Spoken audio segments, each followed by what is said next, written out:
Hello friends, आज हम पढ़ेंगे उदाहरण अलंकार के विषय में, जहाँ पर एक वाक्य उसके उदाहरण के रूप में दूसरा वाक्य कहा जाए और जहाँ पर एक वाक्य कहकर उदाहरण के रूप में दूसरा वाक्य कहा जाए वहाँ उदाहरण अलंकार होता है। उदाहरण अलंकार में उपमेय वाक्य के पश्चात जैसे, ज्यों, जस जैसी वाचक शब्दों का प्रयोग होता है।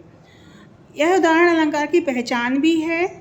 इसका उदाहरण हम बता सकते हैं, यह लिख सकते हैं जैसे यों रहीम जस होत है, यों रहीम जस होत है उपकारी के संग, बाटन वारे को लगे जो मेहंदी को रंग। स्पष्टीकरण इसका यह आएगा, यह प्रथम वाक्य में उपकारी के साथ रहने पर यश मिलता है और यह एक सामान्य बात कही गई है। द्वितीय वाक्य में जैसे मेहंदी बांटने वाले को भी उसका रंग लग जाता है, जैसे मेहंदी बांटने वाले को भी उसका रंग लग जाता है, यह बात विशेष बात कहकर ज्यों शब्द द्वारा दोनों की समानता दिखाई गई है।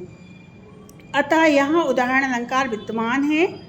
और उदाहरण अलंकार का एक अन्य उदाहरण भी यह है कि बूंद अघात सहे गिरी कैसे, बूंद अघात सहे गिरी कैसे, खल के बचन संत सह जैसी, खल के बचन संत सह जैसे, बूंद अघात सहे गिरी कैसे।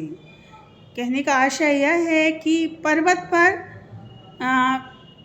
बूंद, बारिश की बूंद का आघात पर्वत कैसे सह सकता है?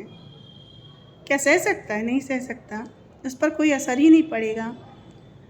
ठीक वैसे ही संत को यदि कोई खल, दुष्ट प्राणी कुछ अशब्द असह बात कह देता है तो संत पर भी उसका कोई प्रभाव नहीं पड़ता है।